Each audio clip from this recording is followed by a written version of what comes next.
तो दोस्तों, आज की वीडियो में जो भी मैं आपको बताऊंगा उसे सुनकर आपको दुख जरूर होगा, लेकिन यही सच्चाई होगी। आपको बता दे कि हमारा जो पड़ोसी देश है, जिसके खाने के लाले पड़ रहे हैं, वहां पर इस समय जश्न का माहौल है। हमारा दुश्मन देश खुशियां मना रहा है क्योंकि इतिहास में पहली बार हमारे पड़ोसी देश पाकिस्तान की वायुसेना भारतीय वायुसेना से ताकतवर बनने जा रही है। और जैसा कि आप स्क्रीन पर देख सकते हैं, मैं वैसे ही हवा में बातें नहीं कर रहा हूं, मैं आपके लिए सबूत भी लाया हूं, क्योंकि कमेंट में बहुत सारे नेगेटिव बातें भी आती हैं। इसलिए मैं आपको बता दे रहा हूं कि ऑफिशियल इन्होंने एक एनालिसिस भी जारी किया है, जिसमें बताया है कि कैसे आने वाले 14 सालों तक भारतीय वायुसेना के मुकाबले पाकिस्तानी वायुसेना न सिर्फ ताकतवर होगी, बल्कि भारत की जो वायुसेना है उसे डोमिनेट भी करेगी। अगर आपको लग रहा है कि यह सिर्फ पाकिस्तान के लोगों का एक ख्वाब है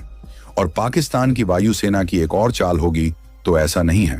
क्योंकि इस बात को अब अमेरिका, यूरोप, चीन, रूस, तमाम देश के एक्सपर्ट जो है वह बार बार दोहरा रहे हैं, क्योंकि इसके पीछे जो कारण है ना, वह बहुत ही ज्यादा लेजिट है। दरअसल कारण यह है कि चीन ने ऐलान कर दिया है आने वाले 2025 में, यानी कि आने वाले कुछ ही महीने के बाद, वह पाकिस्तान को J-31 स्टेल्थ लड़ाकू विमान सप्लाई करना शुरू कर देगा। इसी के साथ यह भी बात कंफर्म हो चुकी है कि भारत का जो स्टेल्थ लड़ाकू विमान है एम का, उसका प्रोजेक्ट भी अब डिले हो चुका है। इसका मतलब यह हुआ कि अब से कुछ महीनों के बाद जहां पाकिस्तान के हाथों में J-31 स्टेल्थ हथियार होगा, वहीं भारत के पास इसे टक्कर देने के लिए एक भी लड़ाकू विमान ऐसा नहीं है। ऐसे में यह भारत के लिए एक करारा झटका है। वहीं सबसे हैरानी की बात तो यह है कि पाकिस्तान की वायुसेना ने एक एनालिसिस जारी किया है, जिसमें इनके अनुसार अगर भारत किसी भी देश से कोई भी स्टेल्थ लड़ाकू विमान नहीं खरीदता है, तो ऐसे में आने वाले 14 सालों तक भी भारत इन्हें टक्कर नहीं दे पाएगा, क्योंकि इनका मानना है कि भारत की सरकारी हथियार बनाने वाली जो कंपनियां हैं, भारत के जो सरकारी बाबू हैं, उनका ट्रैक रिकॉर्ड अगर आप देखें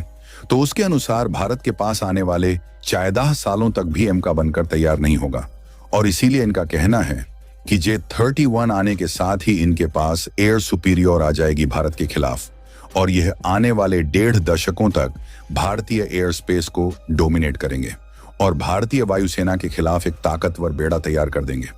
वहीं रिपोर्ट में आगे यह भी कहा गया है कि अगर भारत एमका को टाइम पर बना भी लेता है, तब भी ज्यादा ताकतवर पाकिस्तानी वायुसेना ही होगी, क्योंकि चीन से इन्हें J-31 तो मिलेंगे ही, वो भी 100 की संख्या में। जी हाँ, 100 J-31 खरीद रहे हैं पाकिस्तानी वायुसेना, और उसके बाद ये तुर्की से उनका कान स्टेल्थ लड़ाकू विमान भी 100 की संख्या में खरीदेंगे। यानी कि 2030 तक पाकिस्तान के पास 150 से 200 स्टेल्थ लड़ाकू विमान होंगे, यानी कि लगभग 11 स्क्वाड्रन लड़ाकू विमानों की इनके पास होगी, जो कि बहुत ही ताकतवर जंगी बेड़ा होगा। और आपको याद होगा कि अब से कुछ महीने पहले जब मैंने आपको यह खबर बताई थी कि चीन पाकिस्तान में ये जो J-31 की डील हुई है, तो बहुत से लोग भारत में हंस रहे थे कि ऐसे कोई खबर हो ही नहीं सकती और चीन नहीं देगा पाकिस्तान को, क्योंकि पाकिस्तान के पास तो चवन्नी ही नहीं है, पैसा ही नहीं है, कहां से खरीद लेंगे 100 स्टेल्थ लड़ाकू विमान। लेकिन आज हकीकत आपके सामने है। मैंने आपको तब भी कहा था और अब भी कह रहा हूं, हथियारों के मामले में पाकिस्तान के पास पैसों की कमी नहीं है,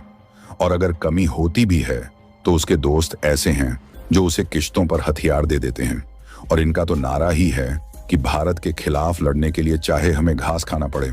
लेकिन हथियारों की कमी नहीं होनी चाहिए। और सब सुनने के बाद भारत के जो डिफेंस एक्सपर्ट है, जो कि पहले एक हथियार भी दूसरे देशों से खरीदने के पक्ष में नहीं थे, कहते थे कि हथियार तो छोड़ो, हथियार में लगने वाले नट बोल्ट भी भारत में बनाओ, कुछ भी मत खरीदो दूसरे देशों से। वह भी कह रहे हैं कि हमें तुरंत कहीं ना कहीं से स्टेल्थ लड़ाकू विमान खरीदना होगा। इससे आप अंदाजा लगाइए कि सिचुएशन कितनी ज्यादा खराब है और भारत को कितनी जल्दी एक्ट करने की जरूरत है, इससे पहले कि भारत बुरा फंस जाए। और इस बारे में आप लोगों की क्या राय है, कमेंट बॉक्स में जरूर बताएं, क्योंकि हमारी बातें भी भारत के उन डिफेंस एक्सपोर्टर तक पहुंचनी चाहिए, क्योंकि एकता में इतनी ताकत है जिसे पाकिस्तान या चीन, क्या पूरी दुनिया भी कमजोर नहीं कर सकती। और सच्चे भारतीय होने के नाते कमेंट बॉक्स को जय हिंद के नारों से भर दीजिए। जय हिंद, जय भारत।